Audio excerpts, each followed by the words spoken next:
Hi friends, Murdy here and welcome back to my channel.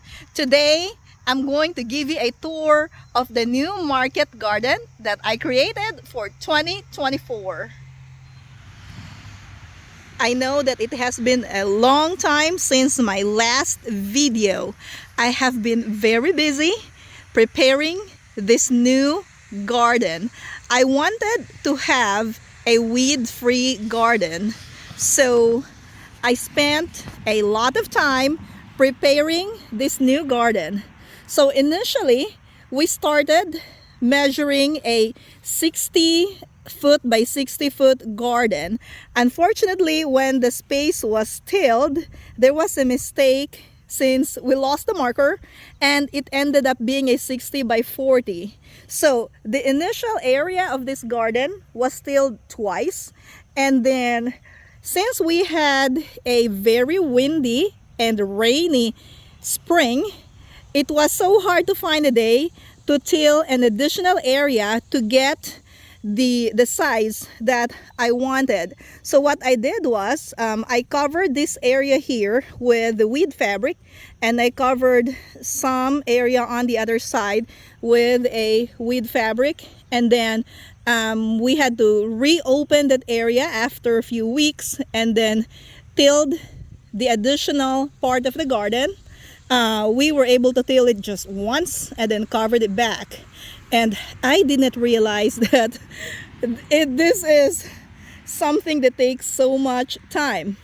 And in fact, since I started working on this new garden, I didn't get a chance to spend a lot of time working in the old garden. But that's okay, because this garden in here, which is a 60 by 60 plus an additional, this is 4 by 60 and another 4 by 60 on the side that I added, so that I'm gonna have room for the irrigation lines and the water hose and to lay some things on. But this is what I did. So we covered this whole area with a I think 32-ounce Do-It weed fabric. This is really cool because, if as you can see, this area here, we didn't do anything except cover this with the weed fabric, and the grass didn't actually grow anymore. It just killed off the grass. And then right here, as you can see, it's really clean. I've been working on the irrigation lines as well. So it took a while to finish all of this. I think I still have 3 lines that I need to finish, but most of the spots are already planted. We have 250 tomatoes in this garden right there. Let's go back to that side. These ones in here are the bell peppers, and then the ones over there are sweet banana peppers. This is the last row of tomatoes that I planted. As you can see, these are still small, but that's okay. They can catch up. My first fall frost is around mid-October, so there's plenty of time. Now these ones in here were the ones that I planted early on, and as you can see, the tomatoes are bigger already. They actually need trellising now. As you can see, look at this one. But I needed to get everything planted first before I can work on the trellis. But as you can see, we have a bunch of fruits already, and I just found an enemy, a piece of worm here. So, but look at that. This variety is called red juice tomatoes, and the red juice tomatoes, I've found that they're the best tasting and they're best in terms of post-harvest. They handle post-harvest well. They last for quite some time. They're not like the heirloom varieties that are easily like bruised, or they easily get damaged when handling. But these red juice tomatoes, they're so good, which is really perfect for the produce stand. I'm going to show you that building right there is a produce stand. But yeah, that's what we have. So red juice tomatoes, There are 30 plants in each row, and my plant spacing is 2 feet between the plants, and that's 4 feet between the rows. Now these ones in here, I'm going to show you, these are the bigger plants. The reason for this is we had a very wet spring, but this area is on a higher level compared to the other rows of tomatoes, and that's why these are big. Now these are called Cherokee Carbon. It's also a hybrid. It's kind of like the Cherokee Purple, but this is a hybrid, so this is expected to be a bigger variety. And look at that, we actually have some fruit already that are showing on the plants. I'm really very excited with this new garden because for years and years, my number one problem in my garden is actually fighting the weeds. But now that I spent time in preparing the garden, I don't have to worry about the weeds because they can't go through the fabric. Now here, I also created a trellis system using a cattle panel. These are cucumbers in this row. This is called the Ashley cucumber, a pickling variety, I believe, because they're smaller. Look at that. I've harvested a few from this already, and I use these clips. Look at this one. I just clip them onto the cattle panel so that they will be trained to climb up the trellis. And as you can see, look at that, guys. These plants are producing really well now. Okay, so let's go this way. And this one here, look at this. This vine's almost to the top of the trellis. Now there are some empty spots because it flooded in this area last spring when I planted this, and many of the plants drowned, actually including some of the tomatoes. I had to replant some of the tomatoes because they drowned in the water. We just had so much rain, storm, and everything that the garden does not want. So these empty spots, these need to be planted today. And then, yeah, let's look at this row.